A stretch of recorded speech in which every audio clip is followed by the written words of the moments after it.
قرآن قرآن قرآن آسان درس قرآن۔ الحمدللہ رب العالمین والصلاة والسلام علی سید المرسلین، اما بعد فاعوذ باللہ من الشیطان الرجیم، بسم اللہ الرحمن الرحیم، الصلاة والسلام علیک یا رسول اللہ وعلی آلک واصحابک یا حبیب اللہ، الصلاة والسلام علیک یا نبی اللہ وعلی آلک واصحابک یا نور اللہ۔ سلسلہ ہے آسان درس قرآن۔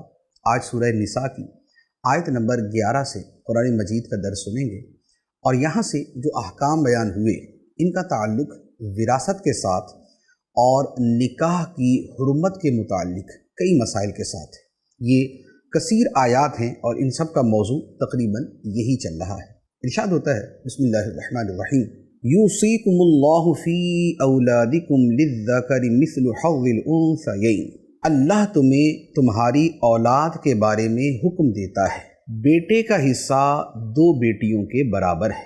فَإِن كُنَّ نِسَاءً فَوْقَ اثْنَتَيْنِ فَلَهُنَّ ثُلُثَا مَا تَرَكَ وَإِن كَانَتْ وَاحِدَةً فَلَهَا النِّصْفُ۔ پھر اگر صرف لڑکیاں ہوں اگرچہ 2 سے اوپر تو ان کے لیے ترکے کا 2/3 حصہ ہوگا، اور اگر ایک لڑکی ہو تو اس کے لیے آدھا حصہ ہوگا۔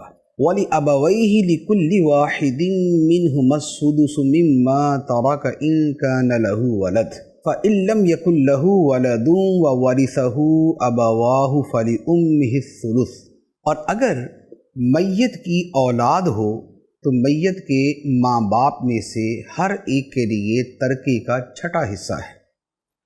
پھر اگر میت کی اولاد نہ ہو اور ماں باپ چھوڑے تو ماں کے لیے 1/3 حصہ ہے۔ فَإِن كَانَ لَهُ إِخْوَةٌ فَلِأُمِّهِ السُّدُسُ مِن بَعْدِ وَصِيَّةٍ يُوصِي بِهَا أَوْ دَيْنٍ۔ آباؤكم وأبناؤكم لا تدرون أيهم أقرب لكم نفعا فريضة من الله إن الله كان عليما حكيما۔ پھر اگر اس میت کے کئی بہن بھائی ہوں تو ماں کا 6واں حصہ ہوگا۔ یہ سب احکام اس وصیت کو پورا کرنے کے بعد ہوں گے جو وہ فوت ہونے والا کر گیا، اور قرض کی ادائیگی کے بعد ہوں گے۔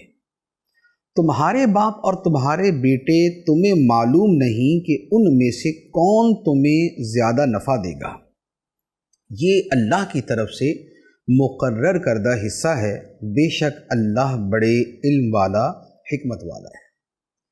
یہ جو طویل آیت مبارکہ پڑھی ہے اور اس کا میں نے ترجمہ کیا ہے، یہ اس کے چھوٹے چھوٹے حصے کا ترجمہ اس لیے کیا تاکہ اتنی حد تک کا جو ترجمہ ہے اور اس کا مفہوم سمجھ میں آ جائے۔ بنیادی طور پر یہاں پر وراثت کے مسائل بیان کیے گئے۔ ایک شخص فوت ہوتا ہے، اپنے پیچھے ورثاء کو چھوڑتا ہے۔ اس کے ورثاء میں اس کے ماں باپ بھی ہو سکتے ہیں، اس کی بیوی بھی ہے، اس کے بچے بھی ہیں، اس کے بہن بھائی بھی ہیں۔ اب ایسی صورت میں وراثت کسے دی جائے اور کتنی دی جائے؟ اسلام کے علاوہ دیگر مذاہب میں جو وراثت کے نظام ہیں وہ مختلف ہیں۔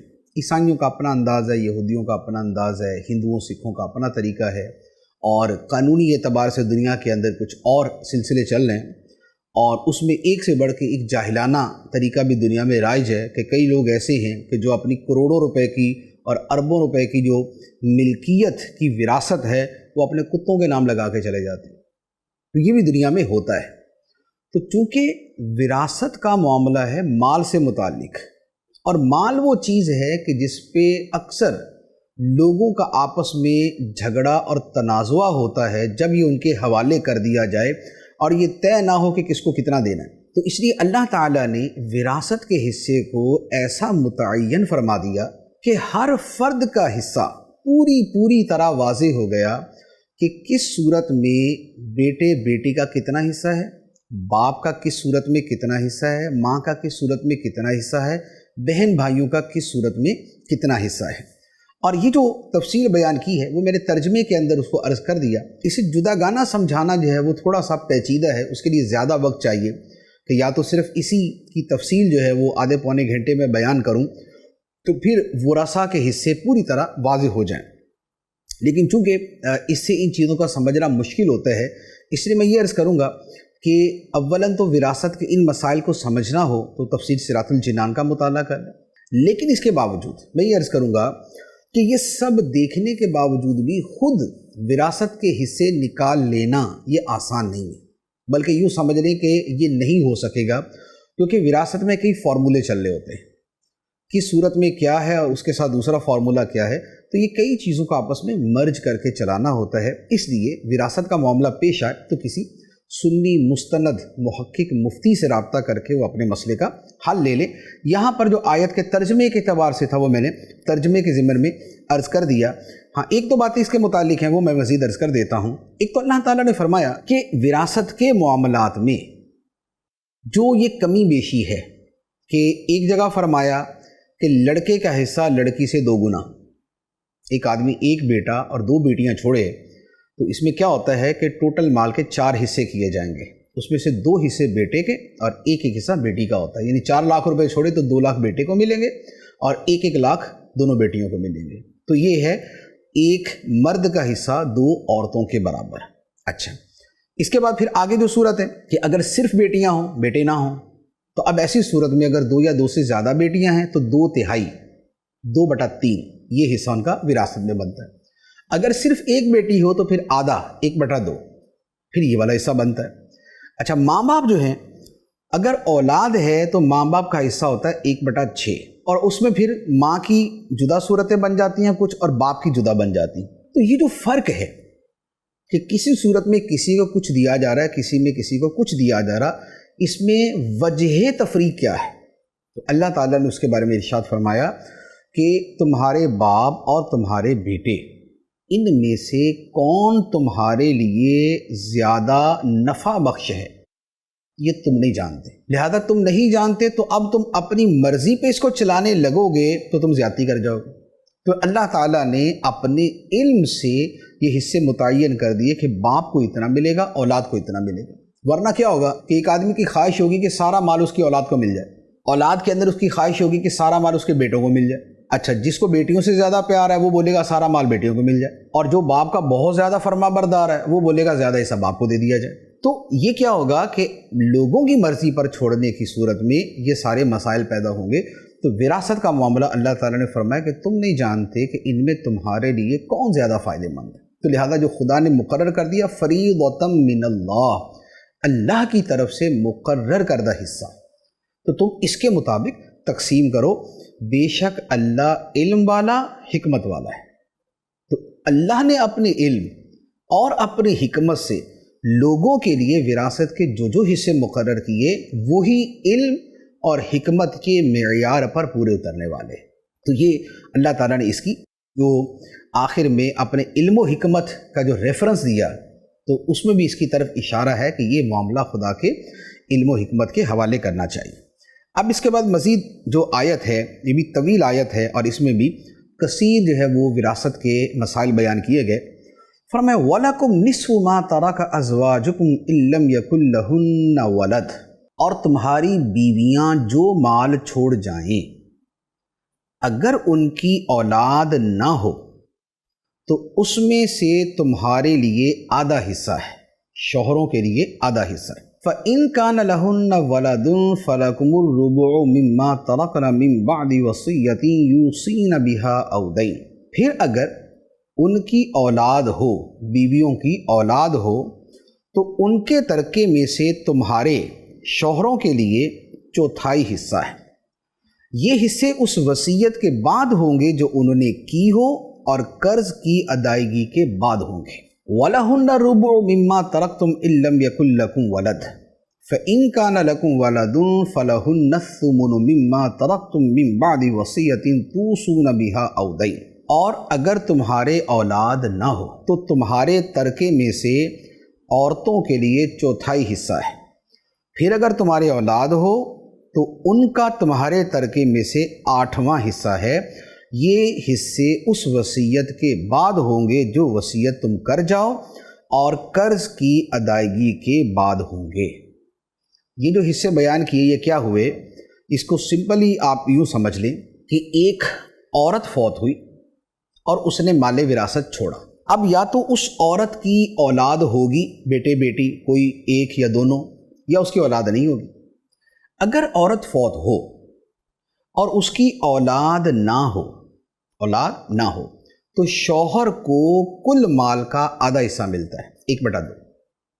اور اگر عورت فوت ہو اور اس کی اولاد ہو تو فوت ہونے والے کا جو شوہر ہے پھر اسے 1/4 حصہ ملتا ہے، چوتھائی حصہ۔ اور اس کے برعکس دوسری صورت جو ہے کہ شوہر فوت ہو جائے، شوہر فوت ہو تو بیوی کو کیا ملے گا؟ اب اس میں یوں ہے کہ شوہر فوت ہوا، اگر اس نے اولاد بھی چھوڑی تو پھر بیوی کو ملے گا 8واں حصہ، 1/8۔ اور اگر شوہر فوت ہوا اور اس نے اولاد نہیں چھوڑی تو اب بیوی کو ملے گا 1/4 یعنی چوتھائی حصہ۔ تو یہ 4 صورتیں ہیں جو یہاں پر اس آیت میں بیان کی گئی۔ اور یہ جو وراثت کی تقسیم ہے یہ کب ہے کہ پہلے وصیت پر عمل کیا جائے گا، قرضوں کی ادائیگی کی جائے گی۔ تو ہوتا کیا ہے کہ جب بندہ فوت ہوتا ہے تو اس کے فوت ہونے کے بعد اس کے مال میں سے پہلے تو اس کے کفن دفن کا خرچہ کرتے ہیں، کفن دفن کے خرچے کے بعد اب اس کا قرضہ ادا کرتے ہیں۔ قرضوں کی ادائیگی کے بعد جو مال باقی بچتا ہے اس میں سے پھر اس فوت ہونے والے نے اگر کوئی وصیت کی ہو تو 1/3 یعنی 1/3 مال کے اندر اس وصیت کو پورا کیا جاتا ہے۔ اس کے بعد جو رقم باقی بچتی ہے یہ پھر وراثت کے اندر تقسیم کی جاتی ہے۔ اس کے بعد فرمایا وَإِن كَانَ رَجُلٌ يُورَثُ كَلَالَةً أَوِ امْرَأَةٌ وَلَهُ أَخٌ أَوْ أُخْتٌ فَلِكُلِّ وَاحِدٍ مِّنْهُمَا السُّدُسُ فَإِن كَانُوا أَكْثَرَ مِنْ ذَلِكَ فَهُمْ شُرَكَاءُ فِي الثُّلُثِ مِنْ بَعْدِ وَصِيَّةٍ يُوصَى بِهَا أَوْ دَيْنٍ غَيْرَ مُضَارٍ وصیۃ من اللہ واللہ علیم حلیم۔ اور اگر کسی ایسے مرد یا عورت کا ترکہ تقسیم کیا جانا ہو جس نے ماں باپ اور اولاد میں سے کوئی نہ چھوڑا، نہ ماں باپ نہ اولاد، اور صرف ماں کی طرف سے اس کا ایک بھائی یا ایک بہن ہو تو ان میں سے ہر ایک کے لیے 6واں حصہ ہوگا۔ پھر اگر وہ ماں کی طرف والے بہن بھائی ایک سے زیادہ ہوں تو سب تہائی میں شریک ہوں گے۔ یہ دونوں صورتیں بھی میت کی اس وصیت اور قرض کی ادائیگی کے بعد ہوں گی جس وصیت میں اس نے ورثاء کو نقصان نہ پہنچایا ہو۔ یہ اللہ کی طرف سے حکم ہے اور اللہ بڑے علم والا، بڑے حلم والا ہے۔ یہ مزید مسائل بیان ہوئے، اس میں ہے کلالہ کا مسئلہ۔ کلالہ کیا ہے کہ کوئی شخص فوت ہو اور نہ تو وہ ماں باپ چھوڑے نہ اولاد، یعنی اس کے وفات کے وقت نہ اس کے ماں باپ زندہ ہوں اور نہ اس کی اولاد۔ اب ایسی صورت میں اس کی وراثت کا کیا کیا جائے گا؟ تو صورتیں اس میں بھی کئی ہو سکتی کہ اس کے ہو سکتا ہے صرف بہن بھائی ہوں، اور یہ بہن بھائی وہ ہوں جو ماں باپ دونوں کی طرف سے ہوں، یا یہ ہے کہ یہ بہن بھائی وہ ہوں جو اس کے باپ کی کسی دوسری بیوی سے ہوں، یا یہ ہو سکتا ہے کہ یہ اس کی ماں کی طرف سے اس کے بہن بھائی ہوں۔ تو یہ حقیقی بھائی، اللاتی بھائی اور اخیافی بھائی، یہ 3 ٹرمز جو ہے یہ استعمال ہوتی۔ یہاں جو مسئلہ بیان کیا گیا ہے یہ ہے اخیافی بہن بھائی کے بارے میں۔ اخیافی بہن بھائی وہ ہے کہ ماں دونوں کی ایک ہے، باپ مختلف ہے، یعنی کہ ماں نے ایک جگہ شادی کی تو اس کے ہاں سے اولاد ہوئی، پھر اس نے دوسری جگہ شادی کی، وہاں سے اس کی اولاد ہوئی، تو اب ماں تو ایک ہے، باپ دونوں کے جدا جدا ہے۔ تو یہ جو اسے کہتے ہیں اخیافی بھائی۔ یہاں مسئلہ اس کے اعتبار سے بیان کیا کہ اگر کوئی شخص فوت ہو اور اس کے ماں باپ اور اولاد نہ ہو، اس وقت وہ زندہ نہ ہو، تو اب ایسی صورت میں کیا ہے؟ تو فرمایا کہ اگر صرف ایک بھائی یا ایک بہن ہو ماں کی طرف سے، اخیافی ایک بھائی یا ایک بہن ہو، تو اس کو ملے گا 6واں حصہ۔ اور اگر وہ 2 یا 2 سے زیادہ ہوں، خواہ دونوں بھائی ہوں، بہنیں ہوں یا بھائی بہن دونوں ہوں، تو اگر وہ 2 یا 2 سے زیادہ ہوں تو ایسی صورت میں وہ سب بہن بھائی 1/3 میں شریک ہوں گے، یعنی فوت ہونے والے کے کل مال کا 1/3 جو ہے وہ ان کو دیا جائے گا۔ جیسے 3 لاکھ روپیہ ہے تو اس کا 1/3 کیا ہے؟ 1 لاکھ۔ وہ 1 لاکھ جو ہے وہ ان بہن بھائیوں کو دیا جائے گا۔ اور اس میں بھی وہی کہ وصیت اور جو قرض کی میں نے ابھی تفصیل بیان کیا ہے یہ اس کے بعد ہوگا۔ اور وصیت وہ کہ جس میں ورثاء کو نقصان نہ پہنچایا ہو، یعنی یہ نہ ہو کہ 1/3 سے زیادہ وصیت کر دی تو اس پر عمل نہیں کیا جائے گا۔ اور فرمایا کہ یہ اللہ کی طرف سے حکم ہے اور اللہ بڑے علم والا، بڑے حلم والا ہے۔ اب وراثت کے ان مسائل کو بیان کرنے کے بعد اب ارشاد ہوتا ہے تلک حدود اللہ ومن یطع اللہ ورسولہ یدخلہ جنات تجری من تحتها الانہار خالدین فیہا وذلک الفوز العظیم۔ یہ اللہ کی حدیں ہیں، اور جو اللہ اور اللہ کے رسول کی اطاعت کرے تو اللہ اسے جنتوں میں داخل فرمائے گا جن کے نیچے نہریں بہہ رہی ہیں، ہمیشہ ان میں رہیں گے، اور یہی بڑی کامیابی ہے۔ تو یہ وراثت کے جو احکام ہیں اللہ تعالیٰ نے کیا فرماتا ہے کہ یہ اللہ کی حدیں ہیں۔ اس سے ایک بڑا اہم مسئلہ یہ پتہ چلتا ہے کہ بعض لوگ جو یہ کہتے ہیں کہ شریعت کے احکام کو اتنے اہم نہیں ہوتے، یعنی انکار کے طور پہ نہیں کہتے، وہ شریعت بمقابلہ طریقت کے طور پہ بات کر رہے ہوتے ہیں، یا انکار کے طور پہ بھی بعض لوگ کہہ دیتے ہیں۔ تو بات یہ ہے کہ یہاں پر کوئی طریقت کا مسئلہ بیان نہیں ہوا، یہ وراثت کے احکام جو ہے یہ پیسوں کی تقسیم ہے، اور پیسوں کی تقسیم جو ہے کوئی طریقت نہیں ہے، یہ سیدھا سیدھا شریعت کا مسئلہ ہے۔ لیکن اس شریعت کے مسئلے کو اللہ تعالیٰ کیا فرماتا ہے؟ تلک حدود اللہ، یہ اللہ کی حدیں ہیں۔ تو پتہ چلا کہ شریعت کے احکام پر عمل کرنا اتنا ضروری ہے کہ اللہ تعالیٰ اسے اپنی حدود، اپنی حدیں قرار دیتا ہے، اور اس میں خدا رسول کی اطاعت کرنے کے اوپر جنت کا وعدہ ہے کہ جو اللہ رسول کی اطاعت کرے۔ تو یہاں جس سیاق میں ہے وہ کیا ہے؟ وہ وراثت کے احکام ہے، وہ یہ شریعت کے مسائل ہیں۔ تو فرمایا کہ جو اللہ رسول کی اطاعت کرے اللہ تعالیٰ اسے جنتوں میں داخل فرمائے گا۔ اس سے پتہ چلا کہ شریعت کے احکام کی بڑی عظمت ہے۔ یہ نہیں ہے کہ صرف دل کی بات کرتے رہیں کہ دل صاف ہونا چاہیے، دل صاف ہونا چاہیے، اور پردہ دل کا ہوتا ہے، آنکھ کا تھوڑی ہوتا ہے۔ تو یہ سب اس طرح کے جو ہیلے بہانے ہیں یہ باطل ہیں۔ اللہ تعالیٰ نے شریعت کے واضح احکام دیے ہیں اور وہ خدا کی حدیں ہیں۔ اب اس کے بعد اسی کا ایک دوسرا رخ، کہ یہ تو تھا کہ خدا کی حدیں ہیں اور جو ان کا لحاظ کرے وہ جنت میں جائے گا، اور جو ان کے برخلاف چلے اس کے لیے کیا ہے؟ فرمایا وَمَن يَعْصِ اللَّهَ وَرَسُولَهُ وَيَتَعَدَّ حُدُودَهُ يُدْخِلْهُ نَارًا خَالِدًا فِيهَا وَلَهُ عَذَابٌ مُهِينٌ۔ اور جو اللہ اور اس کے رسول کی نافرمانی کرے اور اس کی تمام حدوں سے گزر جائے تو اللہ اسے آگ میں داخل کرے گا جس میں وہ ہمیشہ رہے گا، اور اس کے لیے رسوا کن عذاب ہے۔ یہ دوسرا پہلو، پہلے تھا جو اللہ رسول کی اطاعت کرے گا تو فرمایا جنت میں جائے گا، اب فرمایا جو اللہ رسول کی نافرمانی کرے گا تو وہ کیا ہے؟ فرمایا اللہ رسول کی نافرمانی کرے اور ساری حدیں پار کر جائے تو پھر وہ ہمیشہ ہمیشہ کے لیے جہنم میں داخل ہوگا، اور رسوا کن عذاب اس کے لیے ہوگا۔ اب یہاں دو باتیں عرض کروں گا۔ ایک بات تو یہ ہے کہ یہاں پر یہ جو ہے کہ ہمیشہ جہنم میں رہے گا، یہ اس صورت میں ہے کہ جب اللہ رسول کی ساری حدیں پار کر جائے، ساری توڑ دے، جس کے اندر ایمان کی حد بھی شامل ہے کہ وراثت کے ان قطعی احکام کا انکار کر دے، یا دینی ضروری کسی بھی شے کا انکار کر کے اسلام کی ساری حدیں توڑ دے تو پھر وہ ہمیشہ کے لیے جہنم میں جائے گا۔ اور اگر ایمان سلامت ہے اور دیگر حدود کو توڑتا ہے تو پھر ہمیشہ کے لیے جہنم میں تو نہیں جائے گا، لیکن وہ اس کا مستحق ہے کہ عرصہ دراز کے لیے اسے جہنم میں ڈال دیا جائے۔ تو یہ ہے اللہ تعالیٰ کی حدود کا بیان۔ تو پتہ یہ چلا کہ شریعت کے احکام جو ہیں یہ اللہ کی بارگاہ میں اس قدر اہم ہیں کہ انہیں پورا کرنے پر جنت کی بشارت ہے اور انہیں توڑنے کے اوپر جہنم کی وعید ہے۔ تو ایک تو یہ مسئلہ پتہ چلا۔ دوسرے نمبر پہ یہ پتہ چلا کہ آپ دیکھیں اوپر اطاعت کی بات ہوئی تو یہ نہیں فرمایا صرف اللہ کی اطاعت، اور نیچے نافرمانی کی بات ہوئی تو یہ نہیں فرمایا اللہ کی نافرمانی، فرمایا اللہ اور اس کے رسول کی اطاعت، اللہ اور اس کے رسول کی نافرمانی۔ پتہ چلا کہ ان دونوں ہستیوں کا، اللہ تعالیٰ کا اور اللہ کے رسول صلی اللہ علیہ وآلہ وسلم کی اطاعت ایک ہے اور ان کی نافرمانی بھی ایک ہے۔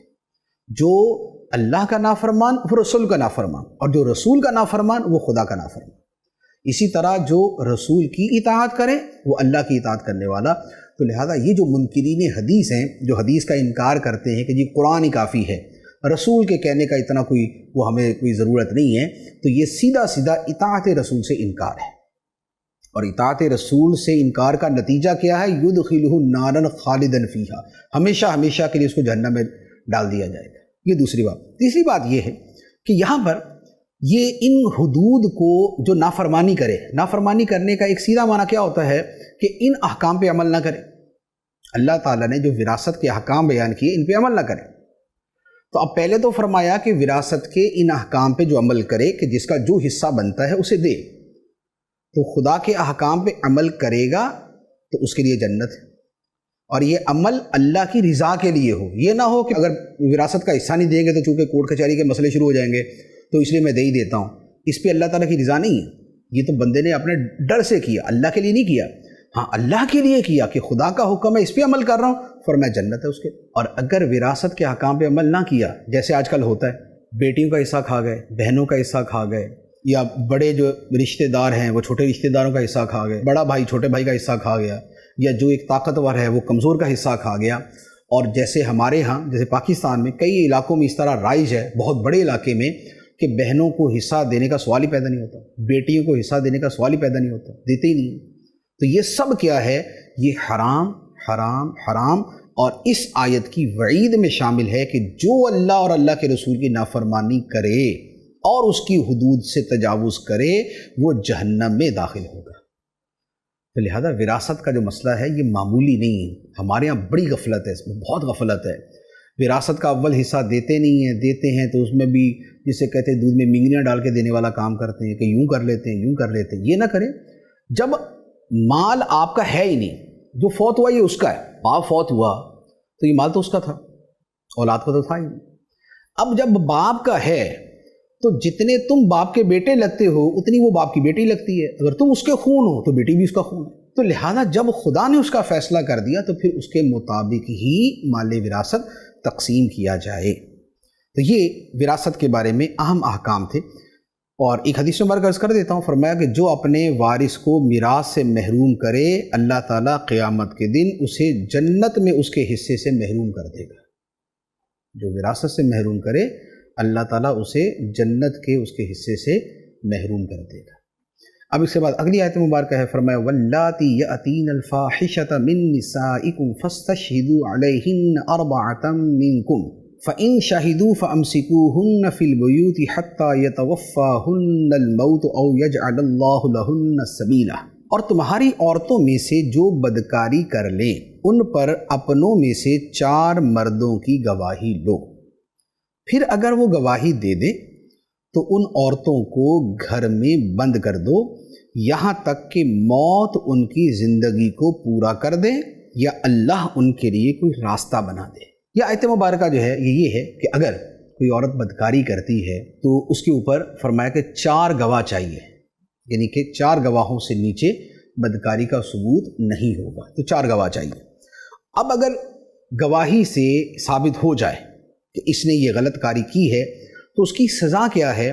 فرمایا اس کی سزا یہ ہے کہ انہیں گھروں میں بند کر دو اور اب گھروں سے نکلنے نہ دو۔ کب تک؟ موت تک، کیونکہ ان کا باہر نکلنا جو ہے یہ ان کے لیے بے رہ روی کا سبب بنتا ہے، تو گھروں میں بند کر دو۔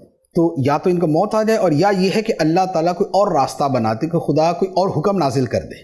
تو اس میں ایسا ہی ہوا کہ پہلے تو یہ تھا، یعنی کہ کوئی عورت بدکاری کرتی ہے تو پہلے اس کی سزا یہ تھی کہ گھر میں اسے بند کر دیا جائے، گھر سے نہ نکلنے دیا جائے۔ لیکن پھر اس کے بعد جب دوسری سزا کا باقاعدہ قرآن حدیث کے اندر آ گیا کہ اگر غیر شادی شدہ عورت یا مرد ایسی کوئی حرکت کرتے ہیں تو ان کی سزا ہے 100 کوڑے، اور اگر وہ شادی شدہ ہیں اور پھر یہ حرکت کرتے ہیں تو پھر سنسار کرنا۔ تو جب یہ والا حکم آ گیا تو یہ جو ابھی میں نے حکم عرض کیا ہے یہ منسوخ ہو گیا، یہ منسوخ ہو گیا۔ اب حکمت کے طور پہ کوئی آدمی اپنے یعنی کہ گھر کے ایسے افراد پہ اپنی نگرانی سخت کر دیتا ہے تو وہ ایک جدا معاملہ ہے، وہ ایک احتیاطی تدبیر کہہ سکتے ہیں، لیکن وہ حکم شرعی نہیں ہے جو یہاں پر بیان کیا گیا۔ اب اس کے بعد فرمایا وَاللَّذَانِ يَأْتِيَانِهَا مِنْكُمْ فَآذُوهُمَا فَإِنْ تَابَا وَأَصْلَحَا فَأَعْرِضُوا عَنْهُمَا إِنَّ اللَّهَ كَانَ تَوَّابًا رَحِيمًا، اور تم میں جو مرد عورت ایسا کام کریں ان کو تکلیف پہنچاؤ، پھر اگر وہ توبہ کر لیں اور اپنی اصلاح کر لیں تو ان کا پیچھا چھوڑ دو، بے شک اللہ بڑا توبہ قبول کرنے والا مہربان ہے۔ یہاں پر مزید بیان ہوا کہ مرد یا عورت ان دونوں میں سے جو بے حیائی کا ارتکاب کرے تو انہیں کوئی تکلیف دہ سزا دو، جب تک کوڑے والی سزا اور رجم والی سزا نہیں تھی تو اس سے پہلے یہ حکم تھا کہ انہیں کوئی تکلیف دہ سزا دو، اب وہ جوتے مار کے ہو یا وہ جو ہے وہ زبانی بدنی برا بلا کہہ کے ہو، شرم دلا کے ہو، جھڑک کے ہو، تو وہ اس انداز میں تھی۔ لیکن جب وہ احکام آ گئے تو پھر یہ آیت مبارکہ منسوخ ہو گئی۔ تو فرمایا کہ انہیں ایذا دو، اور یہ اس صورت میں ہے کہ جب یہ اس کا تعلق بدکاری کے ساتھ، مرد و عورت کے باہمی ناجائز تعلق کے ساتھ، اور اگر اس سے مراد جو ہے وہ مردوں کا آپس میں یا عورتوں کا آپس میں برا معاملہ ہو تو پھر اس کا حکم منسوخ نہیں ہے، پھر انہیں تکلیف دہ سزا دینا جسے شریعت کی اصطلاح میں تعزیر کہتے ہیں تو پھر وہ باقی ہے۔ تو پھر اس کی تفصیلات ہیں، وہ قاضی کی ثوابدید پہ ہوتا ہے، اور فقہی احکام کی جو کتابیں ہیں ان کے اندر وہ موجود ہے۔ لیکن اس کے ساتھ کیا فرمایا کہ اگر وہ توبہ کر لیں اور اپنی اصلاح کر لے تو ان کا پیچھا چھوڑ دو۔ یہ اتنا اہم حکم ہے کیونکہ ہوتا یہ ہے کہ اگر کسی کے گھر میں کوئی ایسا معاملہ پیش آ جائے، خاص طور پہ عورت کے حوالے سے، تو اب جذبات کیا ہوتے ہیں جو ہمارے یہاں عام طور پہ چلتے ہیں، جی غیرت کے نام پہ قتل کر دیا۔ حالانکہ یہ غیرت کے نام پہ قتل نہیں ہے، کیونکہ یہ غیرت ہے ہی نہیں، یہ غیرت نہیں ہے یہ۔ اور خدا رسول کے احکام کے مقابلے میں جو کچھ ہے وہ آپ اپنے ذاتی جو ہے وہ غصہ اور اپنی ذاتی کیفیت تو کہہ سکتے ہیں، لیکن وہ جو شریعت کے اندر غیرت محمود ہے، پسندیدہ ہے، یہ وہ نہیں۔ تو اب ہمارے ہاں تو یہ کہ بھی کسی کے گھر میں ایسا معاملہ ہو گیا تو اب دوسرے کے ساتھ یا تو اس کو مار کے ہی چھوڑیں گے، خواہ وہ کاروکاری کے نام پہ ہو یا جو ہے وہ اس طرح کی اور جو اصطلاحات چلتی ہیں وہ ان کے نام پہ ہو کہ مرد عورت دونوں کو جان سے مار دیں گے، یا عورت کو تو نہیں ماریں گے مرد کو مار دیں گے، یا مرد کو تو نہیں ماریں گے عورت کو مار دیں گے۔ یہ سب طریقے خلاف شریعت۔ اللہ تعالیٰ سب سے بڑھ کر غیرت والا ہے، اور اس سے بڑھ کر یا اس کے برابر نہ کوئی علم والا نہ حکمت والا ہے۔ جب اس مالک نے ہمیں احکام متعین کر کے دے دیے کہ اس معاملے میں یہ سزا، اس معاملے میں یہ سزا، اب اس کے بعد بندہ ان سزاؤں سے آگے چھلانگ مارنے کی کوشش کرے تو یہ اس کی اپنی جہالت اور نادانی کے سوا کچھ نہیں۔ تو فرمایا کہ اگر وہ توبہ کر لے، مرد و عورت توبہ کر لے اور اپنی اصلاح کر لے تو ان کا پیچھا چھوڑ دو۔ یہ نہیں ہے کہ اب مرتے دم تک جو ہے نا وہ ہم نے اس کا جینا حرام کر کے ہی چھوڑنا ہے۔ یہی وقت اگر اس کرنے والے پہ آ جائے تو کیا ہوگا؟ تو بات یہ ہے کہ لوگ اپنے جذبات کو خدا کے حکم سے زیادہ مانتے ہیں۔ اللہ کے حکم ان کے دل پہ وہ اثر نہیں کرتا جو ان کے جذبات کرتے ہیں، تو پھر جو کرتے ہیں تو جیسا کرتے ہیں تو اللہ تعالیٰ کے سامنے وہ اس کے جواب دہ ہوں گے۔ فرمایا اللہ کی شان یہ ہے کہ وہ بڑا توبہ قبول کرنے والا مہربان ہے، لہذا بندہ غلطی کرتا ہے اللہ تعالیٰ اسے توبہ کا موقع عطا فرماتا ہے، اس پہ رحمت فرماتا ہے اس کی توبہ کی وجہ سے۔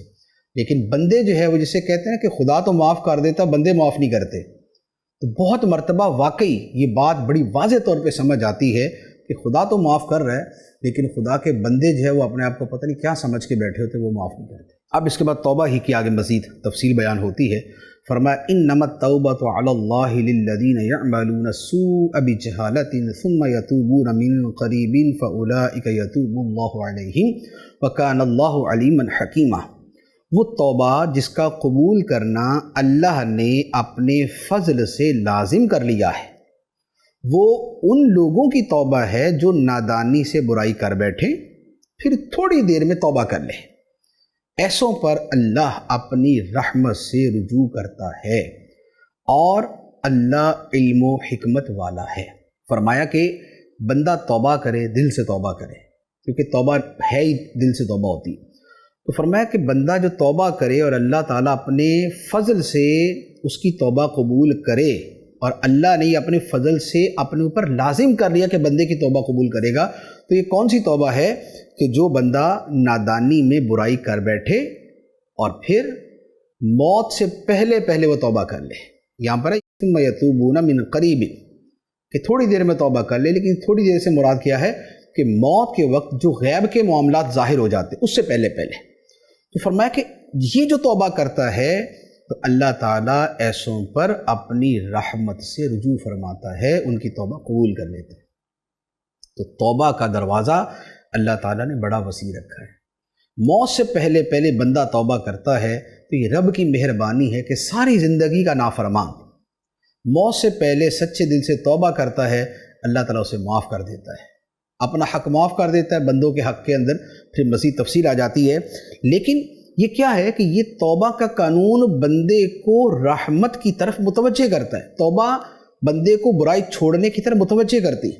اگر فائنل اصول یہ بنا دیا جائے کہ بس جس نے غلطی کر لی اب اس کو سزا ہی ملے گی، اس کو آخرت میں سزا ہی ملے گی، اس کی توبہ قبول نہیں، تو پھر بندہ ایک گناہ کرنے کے بعد بولے گا جب سزا ملنی ہے تو کچھ اور بھی صحیح۔ تو توبہ جو ہے وہ بندے کو مائل کر دیتی ہے کہ نہیں برائی چھوڑ دے، کیونکہ میں برائی چھوڑوں گا تو میرا رب مجھے معاف کر دے گا۔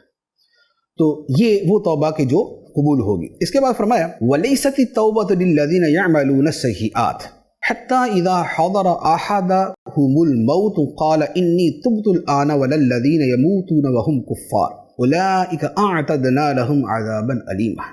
اور ان لوگوں کی توبہ نہیں جو گناہوں میں لگے رہتے ہیں یہاں تک کہ جب ان میں سے کسی کو موت آئے تو کہنے لگے اب میں نے توبہ کی، اور نہ ان لوگوں کی کوئی توبہ ہے جو کفر کی حالت میں مرے، ان کے لیے ہم نے دردناک عذاب تیار کر رکھا ہے۔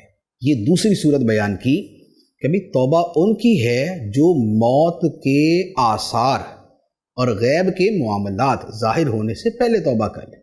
یہ نہیں ہے کہ پوری زندگی گناہ کرتے رہے، اب جب موت کا فرشتہ ہی نظر آنا شروع ہو گیا تو اب کہے او ہو اچھا بھی میں تو پکی توبہ کرتا ہوں۔ فرمایا کہ اب اس کی توبہ قبول نہیں، جب غیب کے معاملہ ظاہر ہو گئے اب توبہ قبول نہیں ہے۔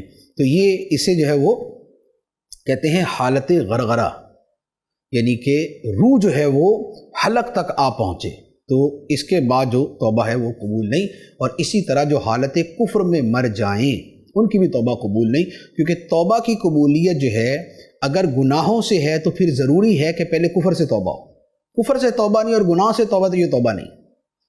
اور اسی طرح جو حالت کفر میں مر گیا تو اب اس کی ویسی توبہ نہیں، کہ جو کفر میں مر چکا ہے تو اب وہ کس بات کی توبہ، آخرت کے اندر تو ویسی کوئی توبہ نہیں۔ تو فرمایا کہ ان کی توبہ نہیں ہے اور ہم نے ان کے لیے دردناک عذاب تیار کر رکھا ہے۔ تو یہ کیا ہے، یہ اوپر جو ہے وراثت کے، پھر اس کے بعد جنت جہنم کے، پھر اس کے بعد جو ہے وہ بدکاری کے، بے حیائی کے، پھر اس کے بعد جو ہے توبہ کے مسائل جو بیان کیے گئے ہیں، یہ اس لیے ہے کہ بندے ان سارے احکام کو پیش نظر رکھیں کہ اگر بے شرمی اور بے حیائی کے کاموں پر سخت سزائیں ہیں تو اس کے ساتھ توبہ والی صورت بھی موجود ہے۔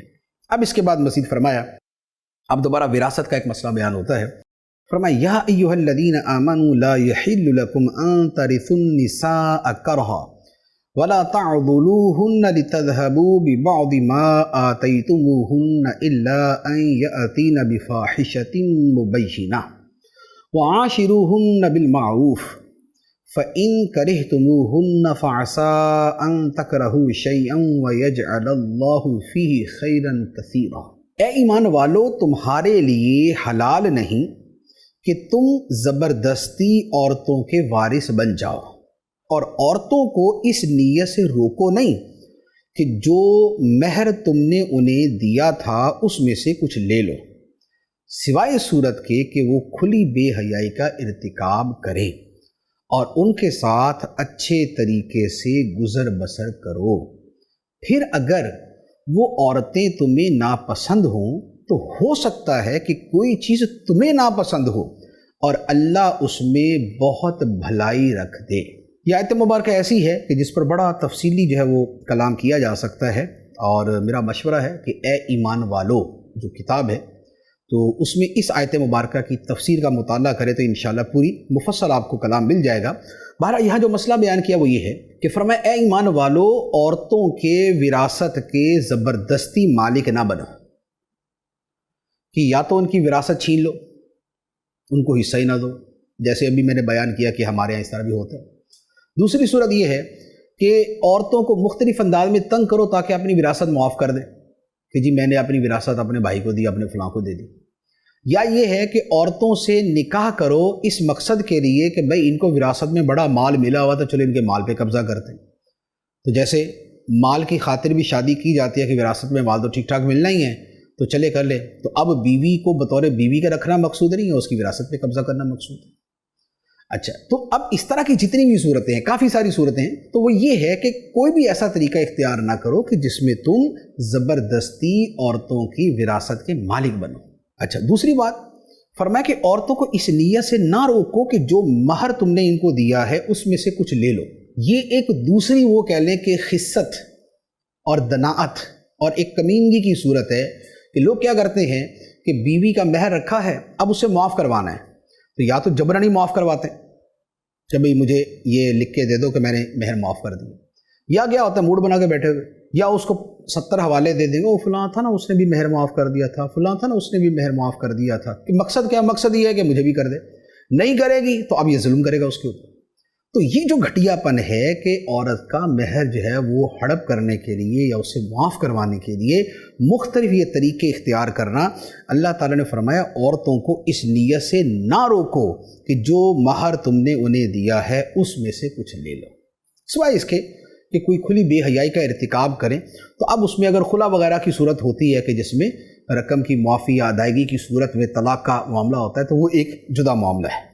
پھر اس کے ساتھ فرمایا کہ عورتوں کے ساتھ اچھے طریقے سے گزر بسر کرو، یہ قرآن کا بنیادی حکم ہے، اور معاشرت کا اور معاشرے کا اور خاندانی نظام کا بنیادی حکم ہے کہ عورت کے ساتھ اچھے طریقے سے گزر بسر کرو، عورتوں پہ ظلم نہیں کرو۔ نبی پاک علیہ الصلوۃ والسلام نے جو آخری وصیت فرمائی تھی، اپنے وصال مبارک سے پہلے آخری وصیت فرمائی تھی، اس میں فرمایا تھا کہ میں تمہیں عورتوں کے ساتھ خیر خواہی کرنے کی وصیت کرتا ہوں۔ تو یہ اس قدر تاکیدی حکم ہے۔ اب اس کے بعد ایک اور اتنی خوبصورت بات ہے، سبحان اللہ، کی زندگی کا ایک بہت بڑا فلسفہ جو ہے وہ اس کے اندر آ گیا۔ فرمایا کہ اگر تم ان عورتوں کو ناپسند کرتے ہو، جیسے کہ شادی ہو گئی لیکن عورت پسند نہیں، فرمایا کہ ہو سکتا ہے کہ تم کسی شے کو ناپسند کرو اور اللہ اسی شے میں تمہارے لیے بہت زیادہ خیر رکھ دے، کیونکہ ہوتا یہ ہے کہ بندہ اپنی جوانی میں تو اپنی مستی کے اندر کچھ اور ہی خیالات رکھتا ہے، لیکن کچھ عرصے بعد اس کو سمجھ آتا ہے کہ یار میری زندگی میں صحیح ساتھ دینے والی، مجھے اولاد کی نعمت کا سبب بننے والی، میری اولاد کی اچھی تربیت کرنے والی، میرے گھر کو صحیح سنبھالنے والی یہی عورت ہے۔ اور جس کسی اور کے پیچھے آدمی مر رہا ہوتا ہے، پتہ چلتا ہے کہ اس نے کہیں اور جا کے بیڑا غرق کر دی۔ تو خوبیاں خامیاں سامنے رکھ کے، خوبیاں زیادہ ہو یا خوبی زیادہ اہم ہو تو پھر اس کو پیش نظر رکھ کے آدمی چھوٹے شر کے اوپر کمپرومائز کرے۔ تو فرمایا کہ ہو سکتا ہے کہ اگر تم انہیں ناپسند کرو تو ممکن ہے کہ اللہ تعالیٰ اسی کے اندر تمہارے لیے خیر کثیر رکھ دے، بہت زیادہ خیر رکھ دے۔ یہ زندگی کے اندر کاروبار میں، بیوی بچوں میں، گھر بار میں، تعلقات میں اور بیسیوں چیزوں میں، نوکری میں، اگر آدمی اس والے فارمولے کو سوچتا رہے تو بہت سارے مسائل کا حل ہو جاتا ہے۔ اللہ تعالی ہمیں عمل کی توفیق عطا فرمائے، آمین بجاہ النبی الامین صلی اللہ علیہ وسلم۔ قرآن قرآن قرآن آسان در سے قرآن